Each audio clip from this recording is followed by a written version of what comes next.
So hi guys, welcome back to our channel Shivaritya. ఈరోజు మేమైతే శ్రీ కాశీబుగ్గ టెంపుల్కి వెళ్తున్నాం గాయస్. ఈ టెంపుల్ వచ్చేసి దారూర్ గ్రామంకి కొద్ది దూరంలో ఉంటుంది. మేమందరం ఆటోలో వెళ్తున్నాము. మీరు చూడొచ్చు మీరు ఎట్లాగే లొకేషన్ చూడండి, మీరు ఎంత బ్యూటిఫుల్గా ఉందో. ఇలాంటి లొకేషన్ మీకు ఎక్కడ చూడడానికి దొరకదు.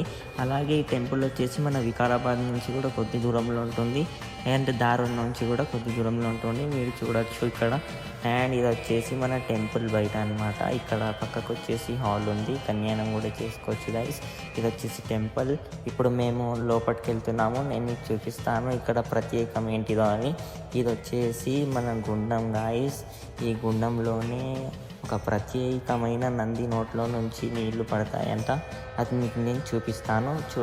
చూడండి ఈ నంది నోట్ల నుంచి నీళ్ళు ఎక్కడి నుంచి వస్తాయో ఎవ్వరికి తెలియదు గాయస్. ఈ నీళ్ళు ఎక్కడి నుంచి వస్తాయో ఇది ఒక మిరాకిల్ అనమాట. ఇలాంటి ప్లేస్ ఎక్కడ లేదు గాయస్. మీరు చూడొచ్చు ఇక్కడ ఎంత అద్భుతంగా ఉందో. ఇది నేను మా చెల్లి అనమాట. మేమిద్దరం సరదాగా మంచిగా ఆడుకుంటున్నాం. ఇప్పుడు టెంపుల్లోకి వెళ్తున్నాం గాయస్. ఇది చూడొచ్చు, ఇది మెయిన్ ఎంట్రీ. ఈ మెయిన్ ఎంట్రీలో నుంచి మీరు చూస్తే లింగం ఏం కనిపించదు గాయస్, ఎందుకంటే లింగం చాలా చిన్నది గాయస్. ఆ లింగం కూడా నేను మీకు చూపిస్తాను, చూడండి.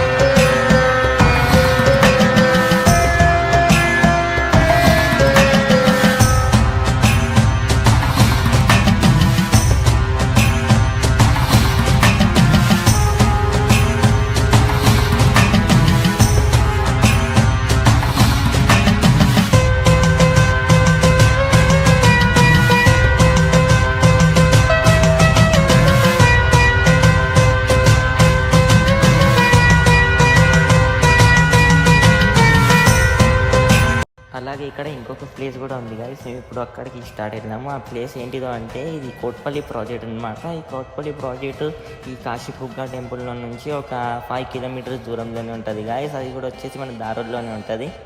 సో గైస్, ఇది మా ఫ్యామిలీ అనమాట. మా ఫ్యామిలీతోని మేము బోటింగ్ చేస్తున్నాము. ఎంతో మంచిగా ఎంజాయ్ అనిపించింది గాయస్. మీరు కూడా వస్తే ఇక్కడ ట్రై చేయండి గాయస్. ఈ కోట్పల్లి ప్రాజెక్టులో బోటింగ్, ఇది మా కజిన్స్తో కూడా వెళ్ళాము మేము. చూడొచ్చు, ఈ బోటింగ్ వచ్చేసి 20 మినిట్స్కి 400 అంట గాయస్. మేము 20 మినిట్స్దే తీసుకున్నాము. ఇంకా ఎక్కువ మినిట్స్ కూడా ఉన్నాయి. ఆ మినిట్స్ ఏంటిదో మాకు తెలియదు గాయస్. ప్రైజెస్ మీరు వస్తే must try guys. So guys, ఇప్పుడైతే మేము ఇంటికి వెళ్తున్నాము. ఇక్కడ మీరు చూడొచ్చు, ఇది అనంతగిరి ఘాట్ రోడ్ అనమాట. ఇది సేమ్ మనకి శ్రీశైలం ఘాట్ ఎలాగైతే ఉందో అలాగే ఫీల్ ఇస్తుంది గైస్. ఇప్పుడు మేము మా అత్తమ్మ వాళ్ళ చేనుకి వెళ్తున్నాము. ఇదే మా అత్తమ్మ వాళ్ళ చేను అనమాట. ఇక్కడ మీరు చూడొచ్చు, ఇక్కడ జొన్నల చేను వేశారు గైస్. ఇప్పుడు నా చేతిలో ఉన్నది కూడా జొన్నలే గైస్. ఇక్కడ చూడండి. అండ్ నా వ్లాగ్ నచ్చితే లైక్ చేయండి, షేర్ చేయండి, సబ్స్క్రైబ్ చేయండి గైస్. ఇలాంటి మరి వ్లాగ్స్ కావాలంటే కామెంట్ చేయండి. బాయ్.